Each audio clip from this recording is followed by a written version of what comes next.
I'm going to tell you about a game mode in Punishing Gray Raven that is essential for progressing your account, and also is one that I have to embarrassingly admit I kind of neglected for over a year now. So let me help you get your account progressed well and not make some of the mistakes that I did. Let's go in and take a look. Now, the game mode we're going to be talking about is an original endgame game mode that came out with the initial release of Punishing Gray Raven called Border Pact. However, Border Pact was also updated in this patch, Renaissance du Fantastique, with a whole new set of challenges that you can clear. Let's talk about them. To access Border Pact, you can go into Battle, Challenge, Special Challenge, Mindscape Pact. And within here, we can see the two different kinds of game modes, Border Pact and Sequence Pact. Border Pact, as I said, is the initial endgame game mode that came out with Punishing Gray Raven. To complete Border Pact, you'll go into a zone and you'll have a series of 3 different levels that you'll need to complete. Within each level, you're going to have to set up multiple teams for clearing different sub-stages within the levels. This is usually a minimum of at least 3, and I've seen it maxed out at, I believe, 4 or 5, but that's not necessarily going to be 5 full teams of 3. As you can see here, sometimes it's 1 unit, sometimes it's 2, sometimes it is 3, but it's going to require definitely some skill on your part to clear. As you can see, there is a recommended battle power for the characters you want to bring in to clear it. However, that's not a requirement to attempt it, but you can attempt it with a lower battle powered unit. It doesn't really matter what characters you're bringing into the different stages. However, when you do clear a stage, it will lock the units that you use to clear it. So if you've got a hyper carry DPS unit that you have, like Lee Hyperreal or Bianca Stigmata, you may want to consider one of them for these solo stages. Or a unit like Liv Imperia is also great because she can do some great damage and she heals. So she's a great self-sustain at that point. After you've completed all 3 stages, you will be awarded with either a clear badge or a perfect badge. A perfect badge is awarded if you have no characters die while you are completing the stages and you don't have to reboot. You can reboot up to 10 times when clearing the whole level. If you do use a reboot to clear it, you will just get a clear stamp there. Now, I do have a clear stamp on a couple of these stages because I've been messing around with my chat and we've been doing some of this on stream, and where I've been clearing it with some lower units, like in some cases with Lucia Lotus. But I do want to say that this is very much a skill-based game mode.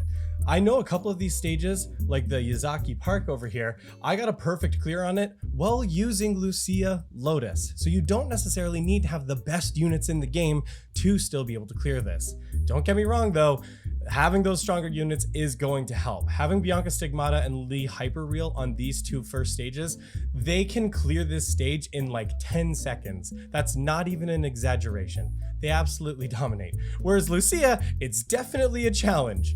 It's definitely like at least multiple minutes to clear, but you can do it. You can do it. It just might be a skill issue. Okay, so we talked about how to clear the stages, what it's going to look like for you to clear those stages, but what's the point? Why does it matter to clear Border Pact? Well, after you've cleared a stage, you get the ability to station a unit.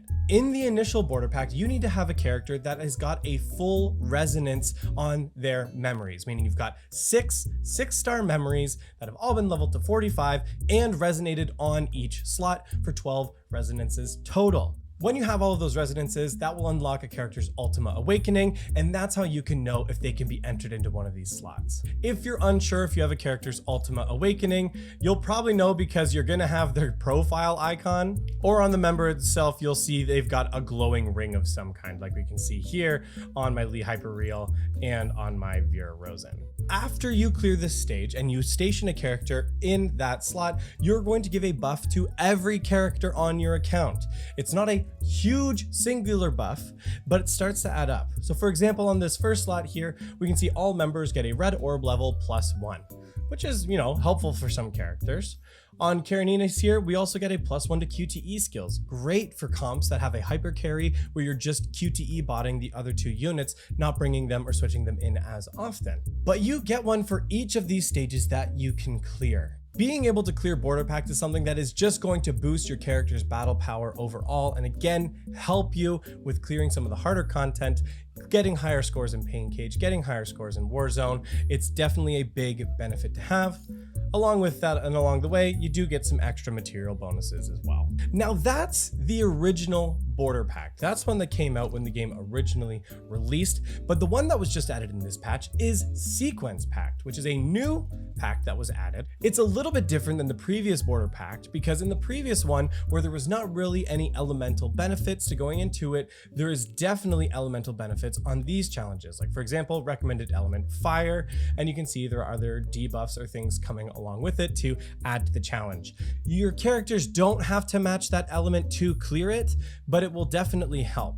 But for example, on sequence slot 1 here, I was able to clear it using a fire team, a dark team, and my physical team, which physical is what was recommended for this sequence. The other major difference here between this and the first sequence pact is there's only going to be one level you're going to clear. Within the first Border Pact, if you remember, there's going to be 3 different levels found within them, and this one is just one of those levels, but you are going to need full teams for this. As I said before though, it doesn't need to be 3 physical teams like in Sequence 1's case.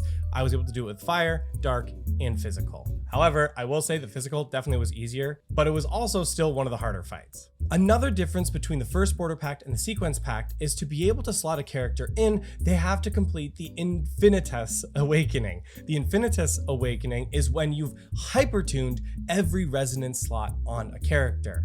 So for example, actually the only character that I have hypertuned every single resonance slot is Bianca Stigmata.